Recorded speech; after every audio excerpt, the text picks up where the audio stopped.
I am going to kick it off now by introducing Ranjana. Ranjana will speak, is a reader in media and communication in the Department of Sociology. She is interested in the use of technology in people's lived daily lives.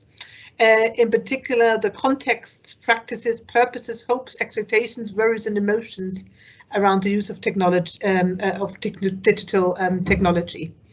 So she will speak today about COVID-19, perinatal mental health, and the digital turn, stories around tech. So kick off, Ranjana. Thank you very much, Doris, and I'm going to try to share my screen with you guys now, and hopefully that's all visible, but of course if it isn't, please do shout.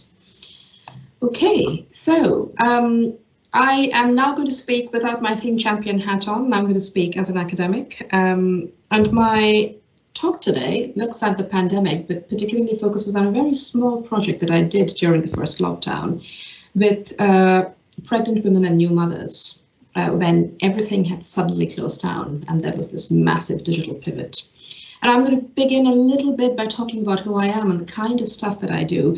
And apologies to anybody who's heard or seen glimpses of this work over the last year, because one of the things I really love doing is I like hearing colleagues' views on things. So this paper has currently been given a revise and resubmit from a journal, and I'm working on the revisions. And as I revise things, I tend to like presenting things here and there. So you may have heard it before, and your comments will be most welcome.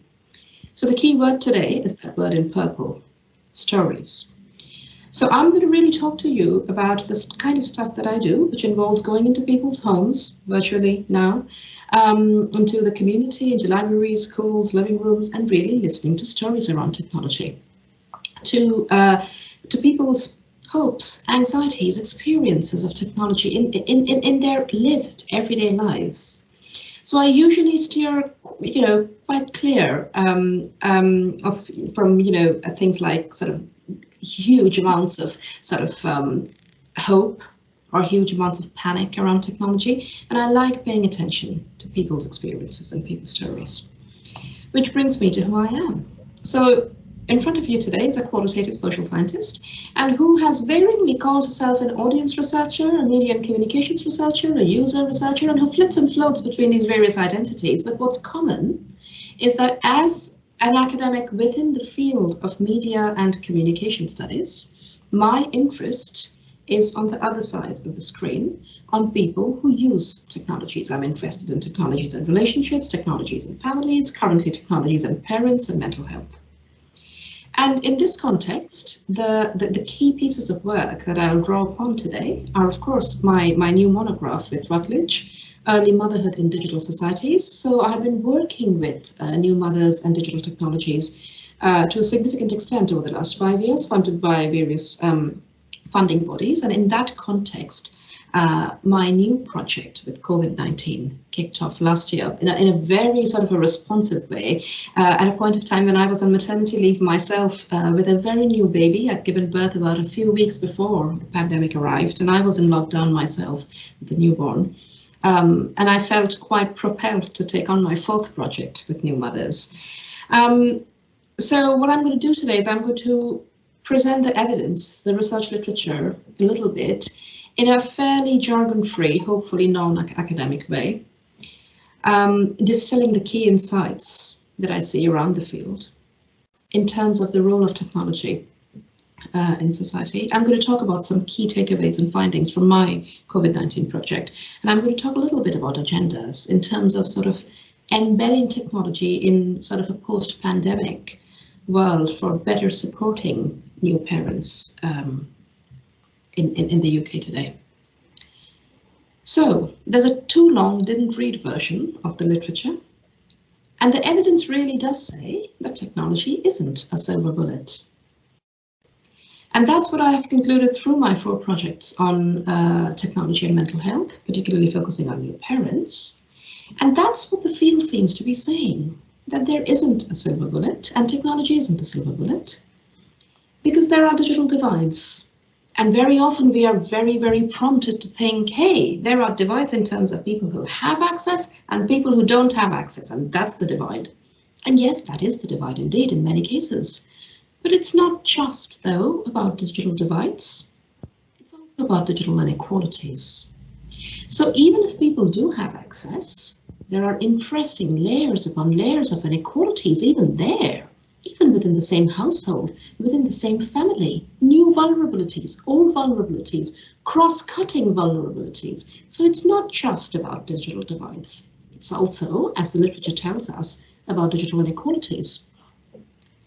Because it's about what people do with tech, right? It's about people's literacies, digital literacies. And literacies, as scholars would point out, like all practices, have histories.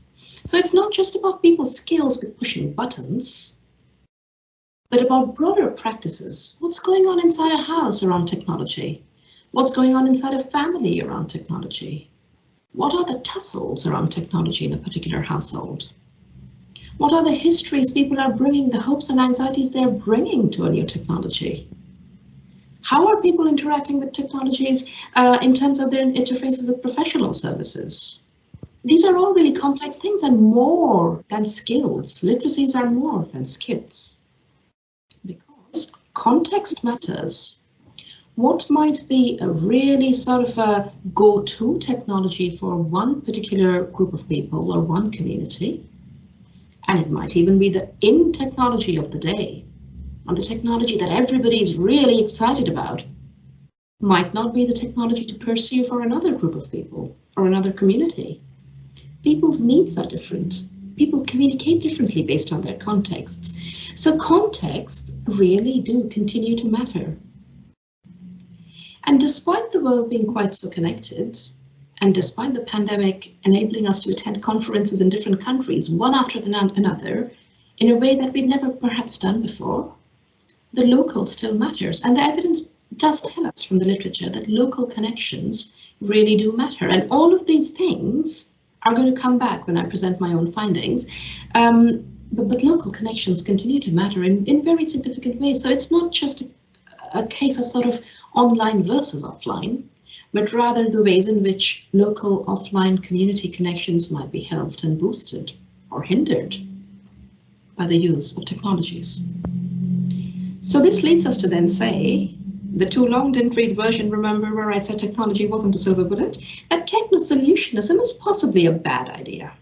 Any notion then that tech can swoop in and solve problems is possibly not going to be the case, right? It's possibly going to be the wrong idea. So solutionism being something that sort of relies on any form of tech to come in and suddenly erase differences, suddenly erase inequalities, suddenly be the solution to all problems, that's probably a misplaced notion. So that was the literature. Where does this place the project then? So the project I did, the COVID-19 project, was a very small, in-depth, highly qualitative project, because that is what I do. As an audience researcher and as a user researcher, I have spent years now going into the community, going into people's living rooms and people's lives, listening to their stories, their hopes and their anxieties around tech. And this project was no different. This involved going into people's homes virtually, of course, where we both had newborns on each side of the screen. But really, it meant talking to 14 women out of the many 100+ people who contacted me within 2 days, a project that recruited in record time. Such was the desperation, almost, of pregnant women and new mothers who wanted to talk to me. And today I'm going to present 6 key takeaways from their stories. And that speech bubble there is really important, because I'm trying to highlight to you the highly qualitative, the highly bottom-up nature of what I did. So, first of my 6 takeaways. I found in my project that technology offered up social potentials most usefully when mum had pre-existing strong and supportive relationships in the first place. So if a new mum found herself in lockdown with lots of pre-existing strong familial, formal and informal relationships, absolutely, tech helped. Lots of digital connections came in to mirror or replace or stand in temporarily for non-virtual connections. And these connections were then indeed sustained, strengthened even. Lots of people who had pre-existing strong connections with grandparents, their own parents, for example, talked about how creatively and enthusiastically they had been able to make use of a diverse family of technologies to communicate about their new baby who their grandparents couldn't meet yet. I would classify myself in that category, perhaps, through WhatsApp, through online journals, through photo books, numerous new ways of keeping in touch. But here I want to give you Irfana's story, because Irfana was on the right side of the digital divide. She had the tech, she had the Wi-Fi, she had the literacies. All three were ticked. She had the device, we talked on the device, she had the data plan, and she had the skills, the button pushing skills to do things with it. But Irfana was on the wrong side of inequalities because she was a migrant mother who had numerous immigration-related and financial vulnerabilities, who was really struggling with numerous health difficulties with her pregnancy, and who found herself in lockdown at a point of time when she had numerous concerns about the virus disproportionately affecting people of her ethnicity, and her partner was working in a supermarket. But that wasn't all. Irfana also technically had a strong and supportive community around her, her in-laws. But here's the catch. Her in-laws blamed her for the poor health of her baby, her infant, blamed her for her former miscarriage, and told her she mustn't step outside the house, because if she steps outside the house for her government-mandated once a day walk, her baby might catch the virus. So blamed and shamed, Irfana sat indoors for weeks upon weeks beside a window watching the world go by. Nobody knew about her sufferings. She had no friends and no other relationships locally to connect to. She would send TikTok videos to her husband, and he would send some TikTok videos back to amuse her. But that was it. For week upon week upon week, she sat there by a window, entirely isolated, and nobody had heard about her declining mental health. Irfana was on the right side of the digital divide. But tech didn't quite swoop in and help her, though, because her pre-existing relationships were so significantly damaged and things were so significantly difficult for her. So the data plan and the tech and the access didn't quite make it. Second, there was an imperative for in-personness in digital engagement. I have lost count of the stories these mums told me of the things they did with their gadgets and their living rooms to make it feel like it was an in-person connection. People used clotheslines and clothes pegs to hang up webcams so that mum could be hands-free and have a cup of tea with her friends, webcam up there, so that mum could show health visitor on a video call if they were lucky enough to get a video call. The entirety 360-degree view of the living room that the health visitor would otherwise get. As a mum told me, I wanted my face to be seen. And you might argue, well, you can see someone's face in a phone held up like that. But they wanted more. 360-degree views, webcams being hung up, online versions of yoga classes, not just because you had to, but because you desperately wanted to. So a great imperative for in-personness in digital engagement came through in all of the stories. Third, the mode matters and the medium matters. What tech you're using and what platform you're using does matter. I saw an intense appeal for video contact, frequent contact, local contact. And Trisha's story here is really interesting.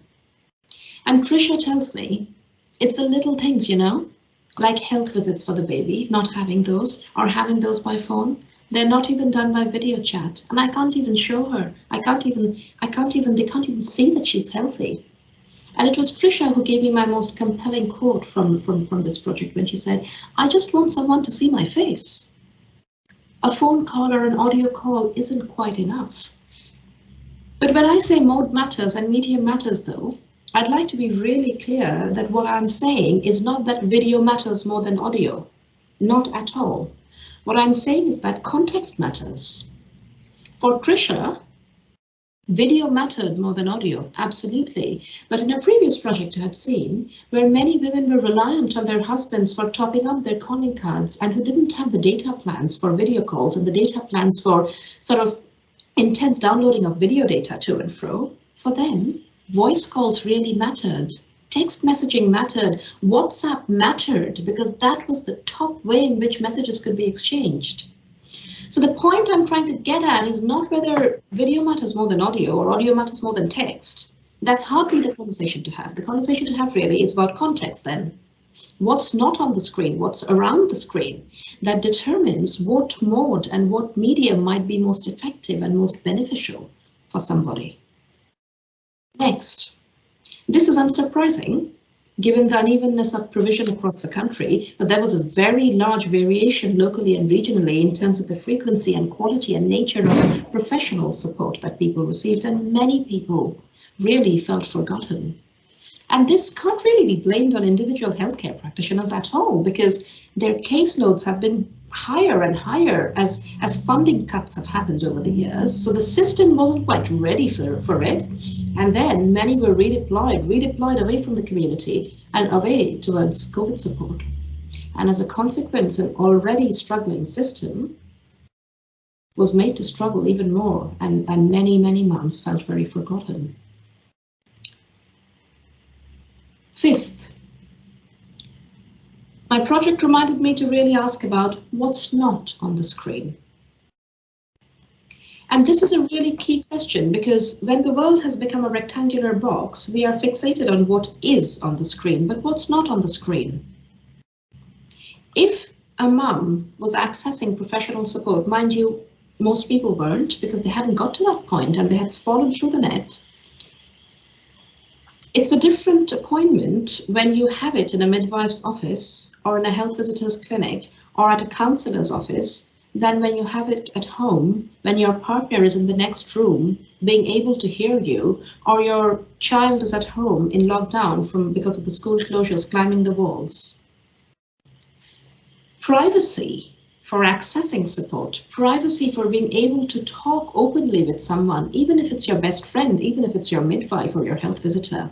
That privacy was challenged in the lockdown home because suddenly 24/7 was okay for a personal conversation, right? But 24/7 was when your spouse was at home. 24/7 was when your kids were at home. So how would you access that private space? And that couldn't be seen on the screen. So it became enormously difficult for many of these women to actually have these private conversations because there wasn't any privacy. And you couldn't go anywhere. You couldn't go to a cafe at the height of lockdown. So where would you go to have a conversation about maybe your relationship or the difficulties that you're facing? So many of them felt that, okay, we are constantly on, constantly surrounded. Many of them told me that actually their data plans were being taken up by their spouses, husbands downloading huge amounts of data, and then not being able to show their baby's breastfeeding position to a health visitor because the data is sort of constantly taken up. So these might seem like tiny little factors inside a household, but that's not on the screen. That cannot be sort of quantified or studied in a blanket way that assumes that everybody's got it, everybody's got access, everybody's got the tech. Because there are all these minor things going on around the tech that involve real relationships and real lives.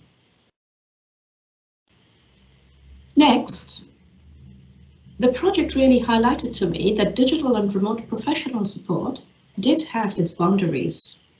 Because women told me about things to do with breastfeeding, positioning the baby for infant feeding, for a face to be seen at an infant weigh-in clinic. These things couldn't be replicated online. Lots of things were deemed non-essential, for instance, the weigh-in of a baby, because yeah, sure, it might be non-essential to weigh a healthy baby every week, but that clinic down the road, though, was not just about weighing the baby. It was a moment where people could gather, where a struggling person could be taken to one side and asked, hey, are you okay? You don't seem okay today. Or a health visitor might be confided in by a mom who might be being abused at home. That is essential for someone who's just given birth. And remote support then had its boundaries because it didn't replicate these moments. And Anna's story here is really interesting. And Anna says, of her experience trying to show her baby's feeding position to a health visitor by video. Now, mind you, Anna is already on the right side of the digital divide. She's got the gadgets, she's got the literacies, she's managed to consult a health visitor, she's managed to find a health visitor, and the health visitor has managed to actually do a video consultation. So let's recognize that Anna is already in a very privileged position there for various reasons. And she says it was a video for when it worked, and then we had to change it to an audio, and she was able to see him feed, but not very well. It wasn't quite the same. She couldn't adjust me or say, you know, I don't think that's quite working. And that kind of contributed to us not being able to breastfeed anymore. Even trying to adjust the camera, things for them to see it's not right, you're kind of cack-handed. And things didn't quite work out. Everything was there, the right ingredients, the professional had been accessed, the professional was available, the tech was there. So again, tiny little things about people's stories, but again, bringing us back to all the evidence from years and decades of literature about technology in society, that context really matters. So we've established then that technology isn't a silver bullet here. But there are always ways to make it work. So if we start thinking about future agendas, which is what I had promised with this talk, much of these need institutional action and policy level changes, but it's key, perhaps, that in-person contact actually remains quite important at critical points. When you've just given birth, when you need your stitches checked, when you need your baby's latch adjusted, when you need your face to be seen, when you need a private conversation that your husband can't hear, right? In these cases, in-person contact remains key. And spontaneously offering people like Irfana that contact, because Irfana isn't going to find it in herself to make that phone call to go against her in-laws and to say, hey, people are blaming me for my baby's health and I haven't stepped out of my house in 9 weeks, help me. That is unlikely to be happening. So more regular contact at the perinatal period with new mothers, spontaneously offered contact, video calling perhaps instead of telephone calls. But remembering that you need to think in a multimedia way, because not everybody has the data plans for video, and some people are reliant on text or on calling cards. And to always ask about privacy, to not imagine that being at home means being safe, or that being at home means being private in a private enough space to have a conversation.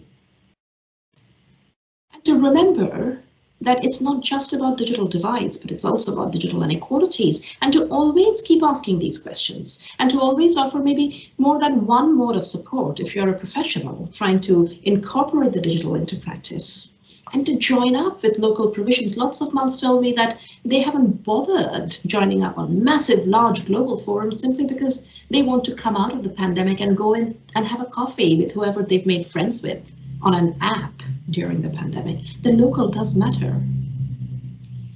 And to uncouple mother from child, so that clinic in the corner of the road might be non-essential for the baby because healthy babies might not need weighing, and you can close it down because it's non-essential for the baby, but it wasn't non-essential for moms though.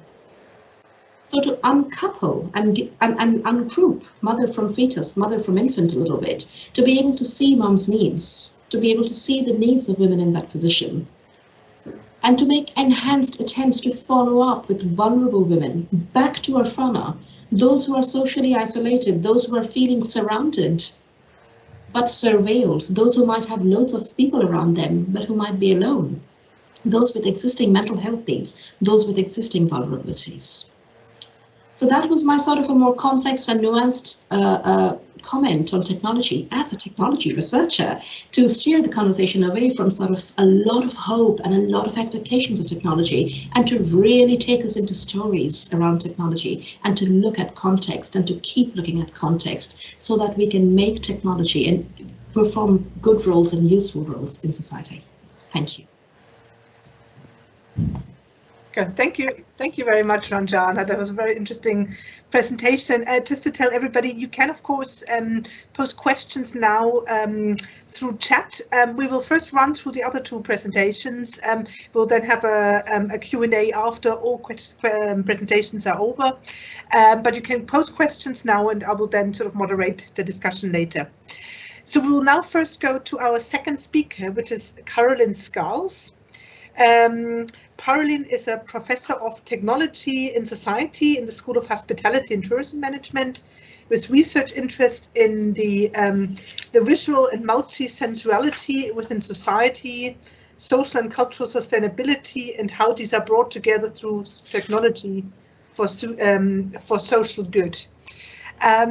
Caroline today will talk about virtual experiences of art and heritage in terms of crisis. Over to you, Caroline. Thank you very much, Doris. That's very much appreciated. I'm just like Ranjana, I'll just share my screen. Hopefully you'll be able to see that now. Can you see that okay? Okay, I'll assume that the silence means yes, that's fine. So as Ranjana, I mean, there's so many really interesting and relevant points that Ranjana, you've just spoken about that are equally as relevant in a very different context when I'm looking at the context of arts and heritage. At the beginning of the pandemic, someone said to me, gosh, it's everyone's in the same storm but in a different boat, and that really kind of struck a chord with me, because it absolutely expressed the multiplicity and the multitude of different experiences, different contexts, different challenges that we all face in a whole range of different ways, whether that's personal or professional.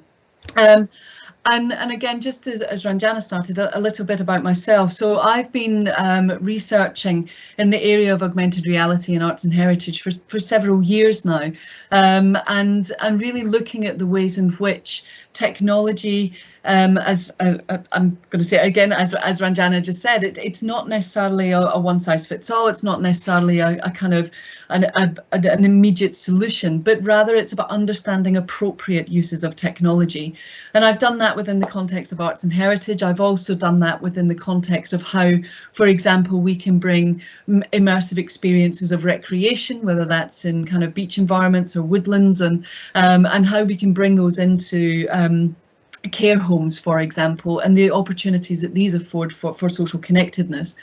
But the project that I'm going to focus on today really was conducted during the lockdown and the easing of lockdown last summer, and it was done in partnership with Smartify. And I've got a short video that I'm going to show you in a couple of slides' time to give you more of an idea and an overview of who Smartify are and what they do. But what we wanted to really look at here was the idea that in this time of crisis, when museums and art galleries have closed their doors and they are physically unable to be accessed, how can we continue to maintain and engage visitors with museum and gallery experiences? And what can we do in maintaining that engagement? What is technology's role in that, and what technology do art galleries and museums have at their fingertips to turn to, and how effective are those? We also conducted an experimental design insight into the role of ambient sound in the creation of virtual experiences of tours of art galleries. So I'm going to share those with you. So first of all, I'm going to talk to you a little bit about the hybrid spaces of arts and heritage and what existed before the pandemic, just so that we can understand a little bit more about that context. I'm then going to talk around kind of, COVID-19 and the arts and culture sector. And then through, as I say, two particular areas of research. One is around the kind of the role of ambient sounds and how that can increasingly engage virtual visitations and virtual visitors with the experiences that they're engaging with. But then also looking at the management responses to lockdown, maintaining these connections with visitors, what organisations have actually done as well. Because again, as we saw within Ranjana's talk, it's really important that we actually think about what that current situation is, what their experiences have, and how we can move things forward in the future. Thankfully, museums, art galleries opened their doors again on the 17th of May, and we have seen that slow return to these spaces. But how can we continue to embrace the opportunities that COVID's offered, as well as returning people to those physical spaces? So the first thing I want to do, and I'm going to, there is sound to this video, but I am going to keep it muted because I will talk. The video will give you an overview of Smartify, the company that we were working with. Again, just to give you a brief insight, Smartify is the world's most downloaded app for arts and heritage. It facilitates the image recognition, it uses image recognition technology to provide access to digital tours of art and heritage spaces. They work with over 200 organisations across the world, everything from the very small physical spaces such as Watts Gallery, the Lightbox, who are part of our research, but right through to the national organisations, so Tate, National Portrait Gallery, Rijksmuseum, amongst many, many others across the world. But to give this a bit of context, in recent years, we have seen the integration of technology into the arts and heritage world in a real range of different ways. Primarily, it's been by looking at the introduction of touchscreens or looking at the introduction of apps such as Smartify within a physical visitation space, where visitors are able to use this technology to enhance their experiences as they move around. But of course, what we've also seen is this rise of augmented reality and virtual immersions as art in and of themselves. But what we're going to focus on in this talk is the first of those two. So, De Souza da Silva, back in 2006, really talked about the way in which the fusion of technologically facilitated experiences and physical experiences create these hybrid spaces as socio-technological mediated experiences of art. It's no longer just about walking around a gallery. Of course, for some people it is, absolutely. And again, that's the joy of introducing these different types of technologies. It's about understanding the appropriateness of those different technologies and understanding for what visitor segment this is more or less appropriate for, at what points within a visitor experience, and actually giving visitors that choice and that flexibility. But as Bishop said, it's really important that we confront the question of what it means to think, see and filter affect through the digital. What does it actually mean to understand the effects that digital has on visitor experiences, on visitor perceptions, and especially during COVID and during lockdown, these virtual visitations, what exactly are people experiencing? You know, really, again, just taking some of the ideas again that Ranjana had spoken about, where our relationships with art, with people within these spaces are actually shifted onto virtual platforms because they are physically no longer able to be accessed. Previous research in this area has really talked about the way in which augmented reality and immersive experiences stimulate visitor interest, enrich experience, provides these tools for learning and exploration. There's not a huge amount of work, interestingly, that's been done on this, but an increasing amount of work that's been done. And actually, there's this idea that, you know, for augmented reality and AR in many ways can become almost like a surrogate parent. It can construct and transform opportunities, guide visitors through and support their engagement and connection with that which they experience. And certainly our own research in previous years, back in 2019, really looked at the ways in which augmented reality can create opportunities for creating personalised encounters, not in an AI sense, but in the sense that as visitors are able to move around gallery spaces, they choose what they can engage with, which is different from that associated with audio guides, for example, which are often very linear in their practice. People can choose how much content they trigger, for how long, whether they want to repeat content, whether they want to access the entirety of the digitised content that's associated with a particular tour, or rather if they want to just dip in and out and go to the particular places that they themselves are interested in. And the reason why I want to share this with you is because much of this is also translated into the virtual experiences that people have whilst they are not able to physically experience the galleries through the Smartify app. But what it also does is it increases dwell time, slows people down within a gallery space, which is quite central to museum and galleries strategies. They want people to be spending more time there.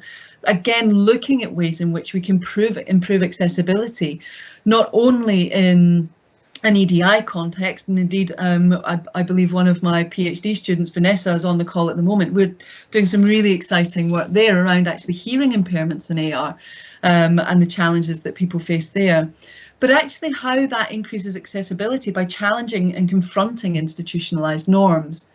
And so with that in mind, the whole concept of then how we move museums, galleries into this virtual space in these periods of crisis becomes really around absolutely challenging institutional norms, art galleries, museum spaces are traditionally spaces that we physically visit. So it's really important to understand then how we're able to look at these differently. And this has been really emphasised as well, because the Arts Council in England have recently, just a month ago or so, have released their latest strategy update, which is called Let's Create.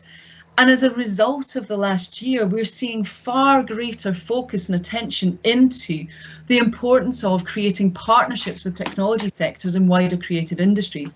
And you'll see later in the presentation that that came through very strongly in our research. Investment in physical and digital infrastructure, using technology to distribute cultural content into homes, looking at the opportunities that now currently exist to continue to do that as we move forward. And of course, the new opportunities afforded by technology and data, the data that is generated by these augmented reality and other forms of virtual engagement is really tremendous and is really substantive, as I'm sure you can imagine. So what can we do to understand these practices more? So to again give you an idea about what it was we actually completed. So why a virtual museum experience? As I said, the COVID pandemic made physically visiting museums absolutely impossible. The doors were closed. We just could not get in. But also when we look at the reopening of the museums themselves, as I said, they reopened in the UK on the 17th of May, and they've been reopened in Europe at different periods as well. But what we have seen is that many people still perceive it to be relatively unsafe to visit museums. Of course, there's a natural apprehension that goes with that. For example, if 49% of the public last year in the easing periods felt it was uncomfortable to visit an indoor museum. So again, that's a significant percentage. So therefore, it is really important that we understand the ways in which visiting virtual museums or creating opportunities through these museum apps becomes central to maintaining a connection, maintaining a viability, and maintaining in many ways a revenue generation opportunity for art galleries and museums around the world. So this particular part of the research, we wanted to look at actually the ways in which we can create these virtual experiences and the ways in which we can use virtual experiences that are multi-sensory in practice. So Saravalli et al. In 2019 really recognised the importance of creating these multi-sensory experiences. You don't necessarily just want to sit and read about something. And again, this comes back to a lot of the literature, I'll not go into it now, but around telepresence, around creating that sense of being there. So how can we begin to use sounds in addition to the visual content and the text content that we often see within these virtual museum platforms? So as Key et al. In 2018 have said, you know, it's really exploring that use of the sense of sound to design these museum experiences becomes really meaningful. But to date, there's really very, very little research about this, which was so exciting for us to then be able to do this. So our overall aim with this part of the project was really to empirically investigate how to use these ambient sounds to enhance visitors and users' virtual museum experiences. So as I say, the museum experiences in this particular context were around AR and VR to supplement visitor experiences at museums. As I say, that's what's been done before. But actually now we are only able to access collections virtually and online during this period of research. So with that in mind, as Tufino et al. Have said, it can overcome these physical barriers caused by lockdown and increase accessibility. So what do we then mean by ambient sounds? What do we then mean by creating these sounds? So basically ambient sounds, as many of you will be aware, of course, they're sounds that are used to establish a location. Now, in current research until this point, what we've been seeing and recent research, what we've been seeing is that ambient sounds are usually interpreted negatively. Imagine you're sitting at home, you're remote working, you're trying to work. Interestingly enough, we've just had a debate about this in our street because there's lots of chainsaws going off and there's building work and there's all these different types of things going on. So again, ambient sound is often construed as being a negative and almost a type of unwanted, but often ubiquitous presence within our lives. However, what research also shows that actually ambient sounds can really facilitate a sense of cognitive recovery, stress recovery, and can facilitate creative thinking as well. So we were really interested to know how this really impacted people's experiences. So the team developed these hypotheses. So that this particular aspect of the research was led along with part of the team by Professor Gang Lee and Jenny Wu, and of course the wider team as well. But the hypotheses were that ambient sounds increases individuals' virtual engagement compared to no ambient sounds, or ambient sounds increase individuals' behaviour intention, i.e. their willingness and intention to visit a museum once they are able to, compared to no ambient sounds. So with that, there's then, and I mentioned this before, this idea of perceived social presence. So we wanted to have a look at that as well. That's this idea of being aware of the co-presence of other human beings. It can facilitate this sense of feeling of interaction, a sense of being there, a sense of being part of something larger. And again, this comes back to this point that, you know, during lockdown, many people were experiencing periods of isolation. Of course, you know, being stuck in their homes or only being able to see a small number of people, not being able to access spaces that they would otherwise be able to access. So what we wanted to really explore here was the way in which ambient sound increases individuals' perceived social presence compared to no ambient sound. And actually the individual's perceived social presence increases potentially their virtual engagement. So again, we're looking at that idea of providing more sense of social presence, I do apologise, and facilitating also that sense of social connectedness and the idea that we can begin to address issues of loneliness by increasing, so again, hypothesis 2C, that idea of social presence, increasing behavioural intention and increasing individuals' virtual engagement, increasing their behavioural intention as well. So this was the conceptual model that the team developed. I'm not going to dwell too much on that because I want to get on to the findings and I'm aware of time. So what we then did is the team adopted an experimental design approach. In total, we had 267 valid responses. You can see virtually, you know, 43% being female, and again, an average age of being around 38 years old. What we then did was we then asked participants to imagine that they were using a museum app at home on their smartphone, and the app allowed them to explore the artwork collections of the museums through a virtual tour with an associated audio guide. Now again, that would be visually supported as well. And they were presented with an image showing a piece of art and an audio clip as part of a virtual tour. And as part of that, participants were then randomly assigned into one of the two conditions. One where ambient sound was present and the other where the ambient sound was absent. So what we then think about in terms of the ambient sounds was this kind of the ways in which we have these multiple sounds from the museum environment. You know, the tiny sounds of talking, potentially the noise of children, these kind of human vocal sounds that create that sense of social presence.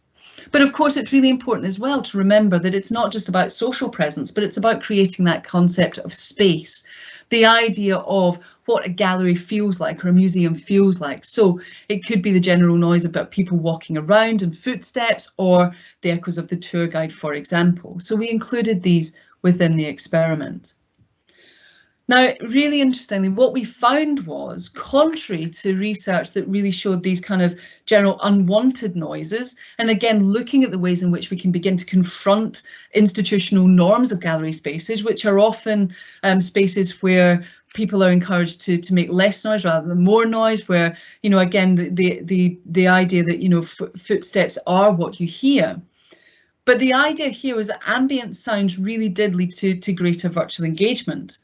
So people were saying that they found themselves more immersed, feeling happy, feeling satisfied, reminding them of these large and open echoing spaces.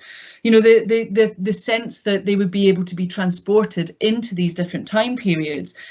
Again, making them aware of that point in time where they felt, I may never see again. So again, transporting them into these different spaces. It makes me feel like I'm not in my living room. It really does. It makes me feel that I was standing in the museum and discussing the art. It transported me out of my current situation and made me think I was somewhere else.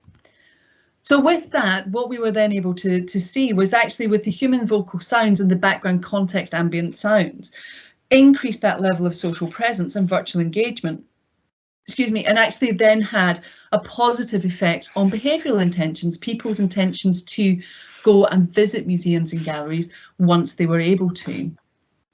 So what we then see is the contributions from this particular aspect of the study, and then I'll move on to some of the management implications to finish, that we saw a real positive outcome of ambient sounds on individual psychological responses and behaviours in museums.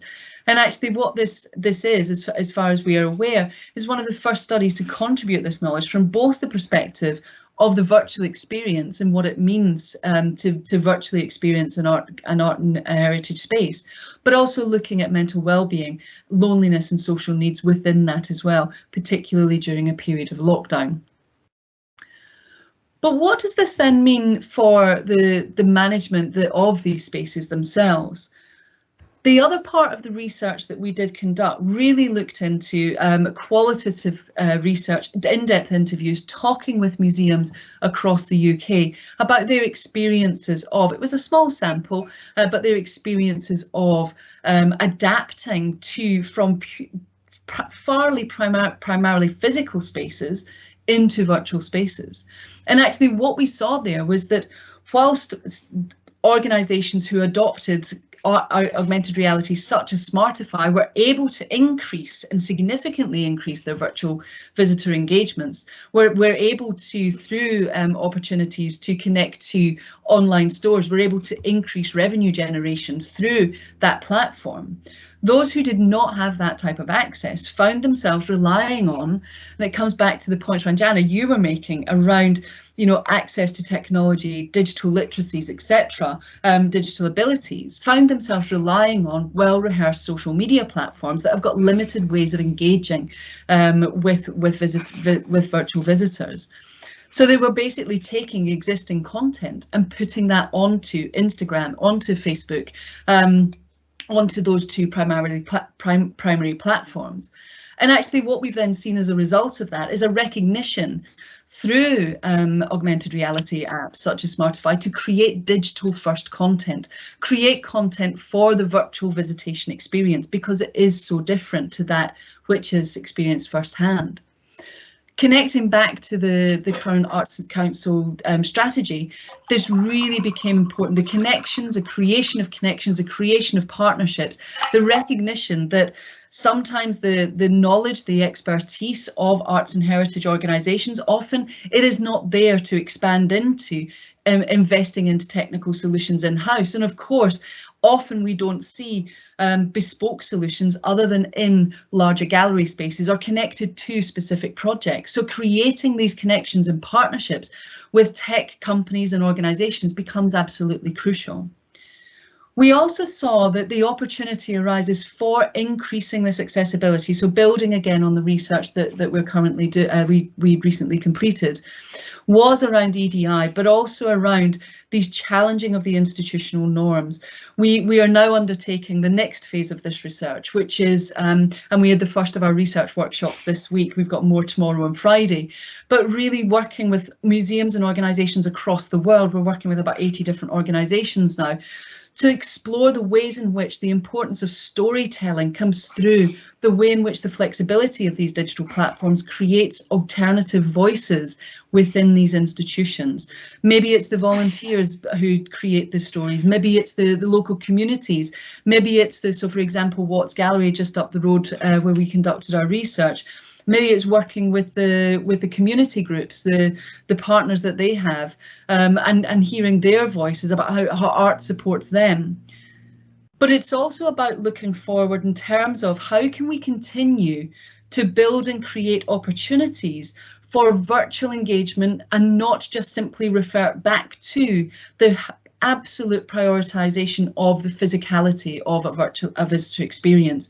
How can we begin to create this spectrum of there's some really interesting terms emerging. Some people call this phygital, this interesting kind of spectrum of purely physical all the way through to purely virtual. This recognition that actually there are for many, many hundreds of thousands, millions of people across the world, they will not get the chance to physically visit a museum that they may be interested in. And apps such as Smartify facilitate this experience where you can access any of their sites, any of their organisations, their content, their tours for free online. How can we begin to actually build revenue opportunities through that? And that is exactly the research that we are doing at this moment. As I say, we're working with organisations all around the world. We had people coming in from Peru and South Africa and all over the place just yesterday. So again, really working to understand what these business models could look like and really support the resilience and the recovery of the arts and heritage sector in the ways that we can as academics. So I will bring my talk to a close there. I hope that was within the time, and thank you. Obviously no questions at this point in time. I believe we're going to take them later, but thank you very much. Okay, thank you very much, Carolina. Okay, we can, of course, again, you can post questions on the chat if you want now, and we'll then take them, answer them later. Okay, good. So we're coming now to our third speaker, Itziar Castello. She is senior lecturer at the Department of Digital Economy, with expertise on corporate social responsibility and sustainability in digital transitions, having worked in an advisory capacity with many organizations. Itziar will speak today about fake news, vaccination, and the strategic management of emotion in times of crisis. Over to you. Thank you very much, Doris. Thank you, Ranjana, and Grace also for organizing this amazing webinar. I'm always delighted to participate in talks organized by the Technology and Society Interest Group. I think you're doing an amazing work. Let me share my presentation here. Oops.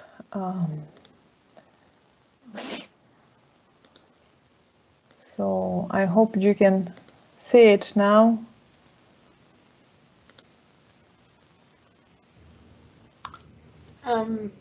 Yes, it's coming. 1 second.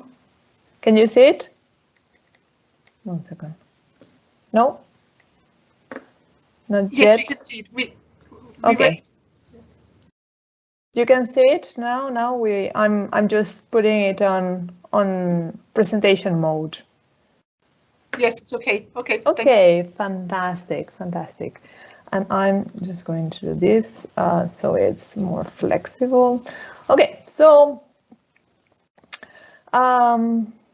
when Ranjana and Grace invited me to present in this Crisis keyword series, or this keyword series about crisis, I was delighted because I thought that it would be a very good opportunity to present my work, my very new work on a quite challenging problem that we are facing now, that it's understanding fake news related to vaccination. But before going into that, let me explain a little bit who I am and which is the angle that I'm bringing to this very interesting problem. So basically my research is about strategies for social change in digital context. So I'm in the business school in the Department of Digital Economies, Entrepreneurship and Innovation. And what I'm doing is trying to understand how digitalization is used by specifically social entrepreneurs, social movements, or people with a social interest, people that want to change issues related, for example, to plastic pollution, climate change, or issues related to diversity. So how these people create strategies or legitimize themselves in social media or using digital artifacts, how they create deliberation spaces in social media again, and also how they use emotions, symbols, and how they create collective identification for social change. So this particular aspect of my research is what I'm going to present today. So it's very much based on some work that I've been doing for some time with my colleagues on a concept that is called emotion symbolic work. So this work has been already published, but we are in the Academy of Management journal, but we are continuing doing work on this concept to disentangle and to understand a little bit more how to apply it to different contexts. So what is emotion symbolic work is basically the strategic use of symbols in the transformation of negative emotional shocks into positive emotional energy to promote the enactment of a given cause. So COVID crisis arrives, and I find myself wondering, looking at what's happening to us, the same as I guess Ranjana and Caroline, and trying to understand what is happening here and seeing so many interesting transformations that happen. And one of the things that puzzles me, it's related to vaccination. As today, in the UK, 30% of the population mistrust vaccines. And we understand that vaccination is the way out to this crisis, but many people do not think the same. And this is particularly salient in BAME communities, but it's given the news, the media, the information that happens, I understand that this is a worry that it's in everybody's mind. Even in my mind, I remember going to get my first shot. And when the doctor told me, oh, it's the AstraZeneca, a slight fear came to my mind. And then I go on and say, come on, put it to me. But we've had so many news. We've heard the media, especially the social media, that it's creating this big buzz of the dangers of vaccines. That I can really understand why there is this 30% of people mistrusting vaccines. But on the other side, this is a social problem. So, and it's very much related to, again, how, in my view, institutions are presenting the issue. So vaccine is a very scientific thing. The arguments that are used in order to counteract the anti-vaccination movements are very much related to science, cognitive data. Look at the facts, says the NHS, right?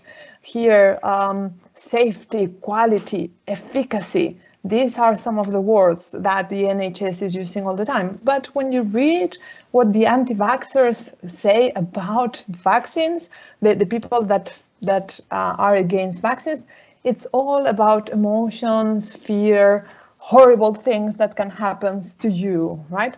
So that was my entry point into this research, looking at how important it is to get people vaccinated, but trying to understand how to convince people to get vaccinated, and understanding that the messages that most of the institutions that are driving change in health sector in the UK, but also in the rest of Europe, the messages that they are developing are very cognitive oriented. They are very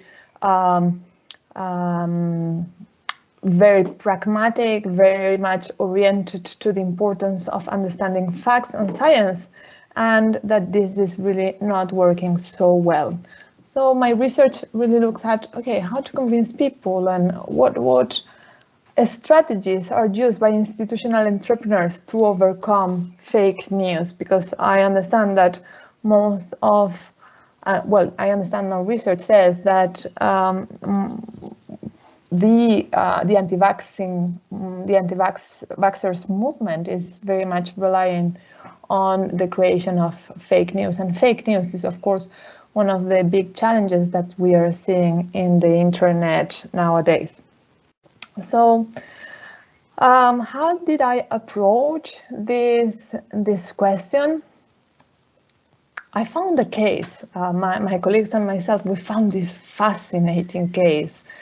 That it took place some years ago. Is the Irish HPV vaccine campaign. HPV is human papilloma virus, and this HPV vaccine campaign took place in Ireland from 2015-2019. What happened there is that in 2015, when the new vaccine for HPV was launched, anti-vaxxers group, mainly led by a group that is called Regret, did a very, very strong campaign, especially in social media,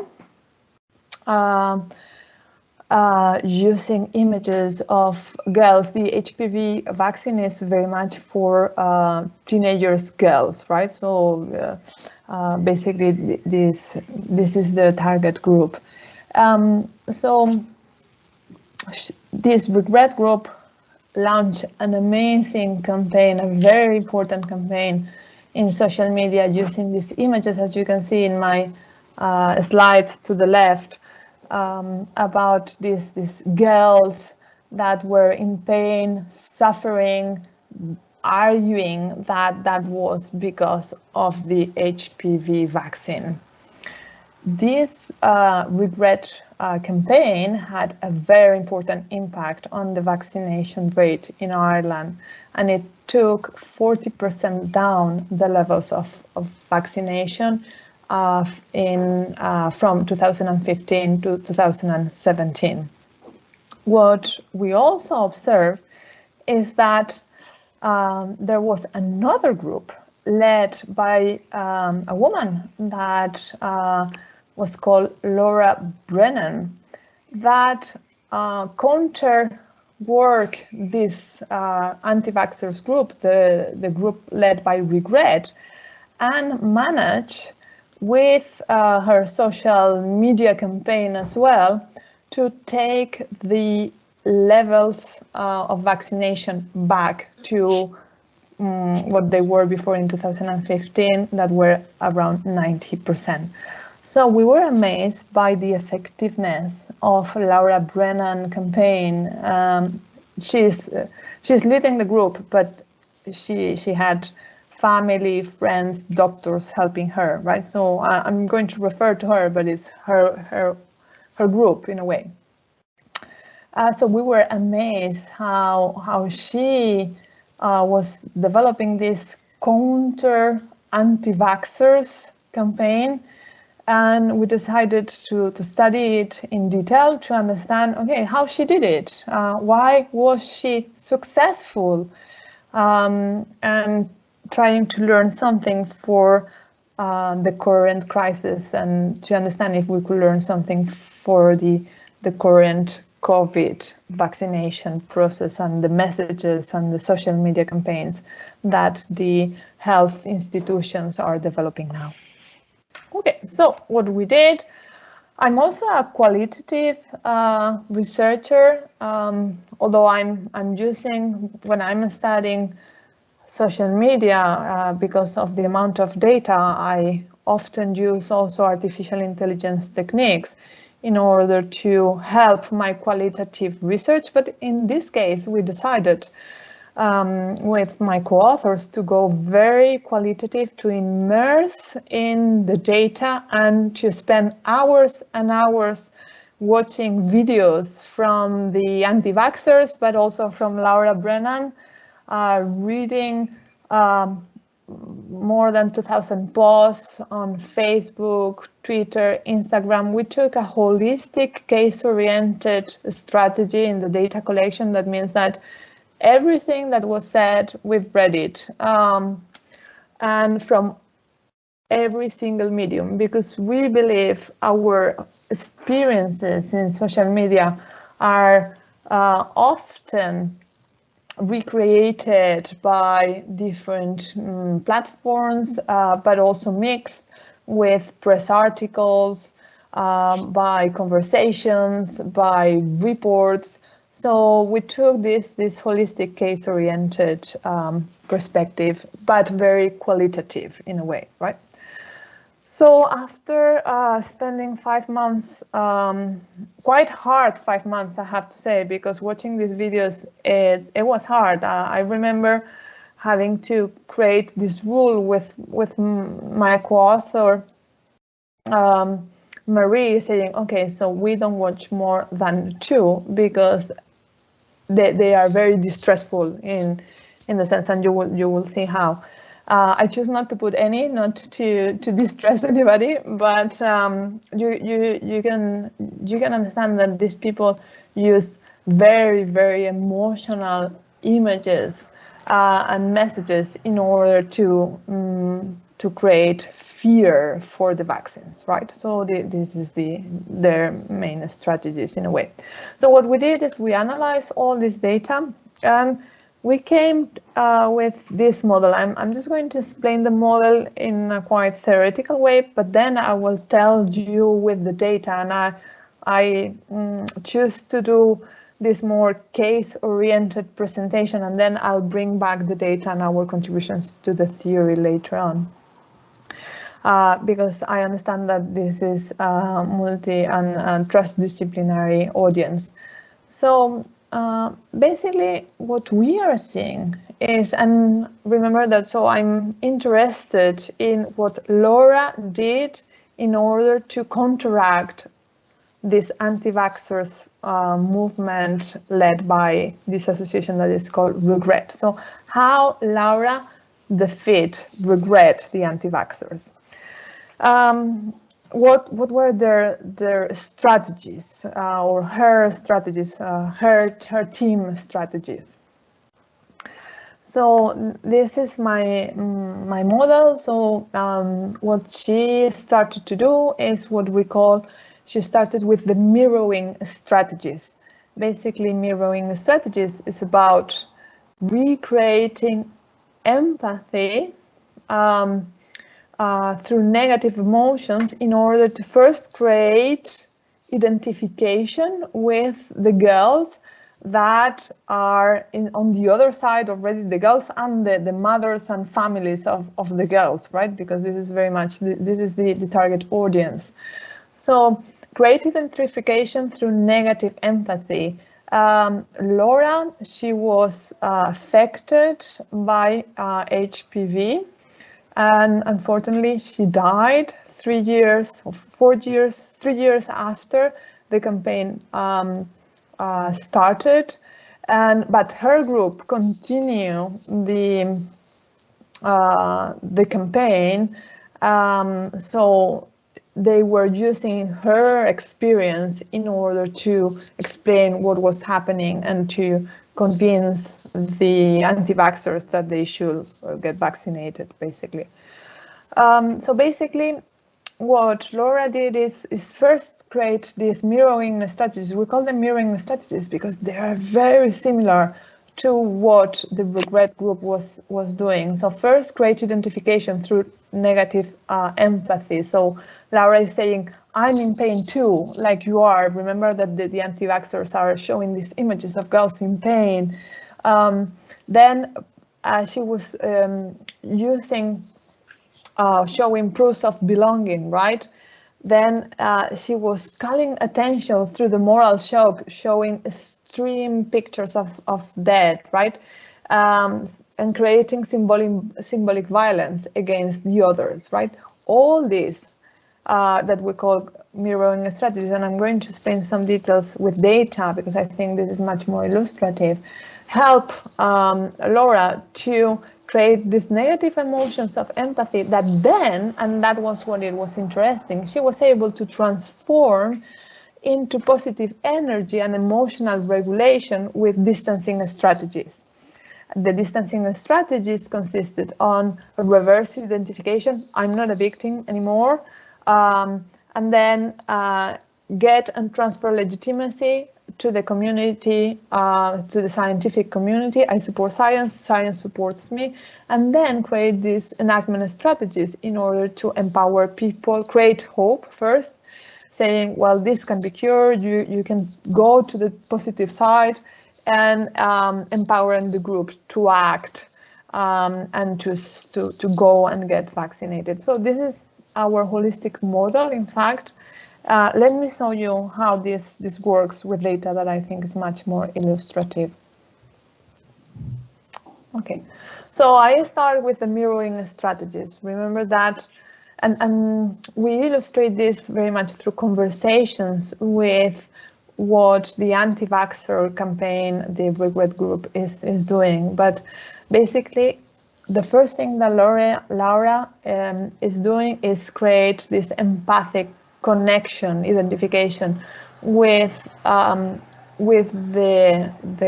woman, with the girls, and with the family, saying, well, I'm a victim, I'm in pain too, I suffer, the virus is destroying my body as well, as the others are saying, right? And then she's, especially in her videos, she's showing these very, very shocking pictures of herself, for example, in pain, of herself without head because she had to go through chemotherapy. And ultimately, the most powerful video that her group did starts with her dead in her sarcophagus, right? So these powerful images of creating emotional shock, but negative emotional empathy, right? And she says, I'm the reality of an unvaccinated woman, but I'm like you, right? Then what she does, and of course I'm summarizing this quite and just giving you a hint of the data, but then what she does is, because what she wants is to transform this negative emotion of shock into a positive emotion, she distances from these negative emotions and from the kind of the in pain and victimist strategies of the anti-vaxxers, and she creates this empathic hope, saying that I'm just a normal girl, I'm not a victim anymore. And what she does is she shows all these images of her collaborating with the health organization, with the WHO, with and saying how she believes in science, but in a very emotional way as well, right?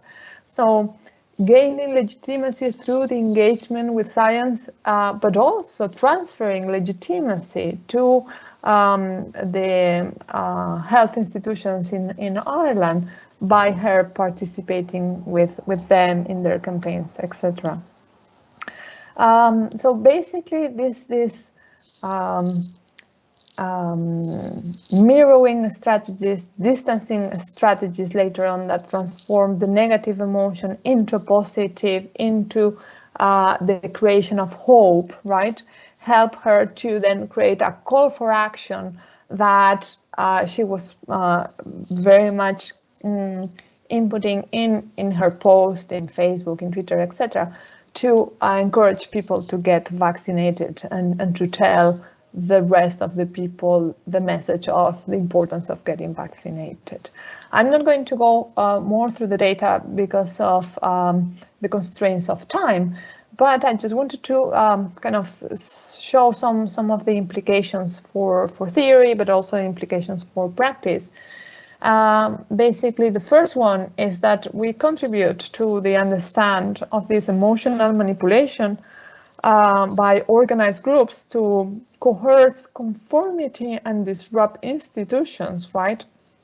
Through the manipulation of both negative and positive emotions at the same time, but articulated in a process of emotion symbolic work in the transformation of this negative into the positive energy, to create positions of power for institutional entrepreneurs that contribute to the collective enactment of the cause, very much in line with what we were saying in our previous articles, but quite different as well, because we are talking about more an institutional perspective of the manipulation of the negative and positive emotions. But what we are really stressing in this article is the importance of understanding emotional regulation through the creation of identification, and the identification through embodiment as a symbol. So in this case, what we say is that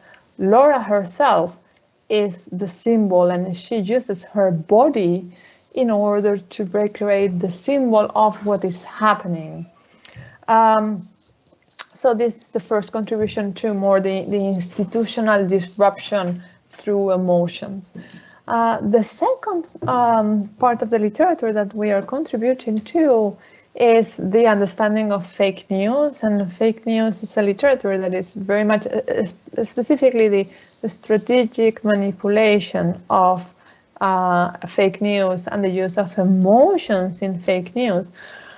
What we are seeing, or what we are saying, sorry, is that so the management of the fake news, the fake news is a very emotional process. And so we describe this how Laura, this new process and model in which we saw how emotional identification and through mirroring, and then emotional regulation through distances can help the group to regulate the emotional state before being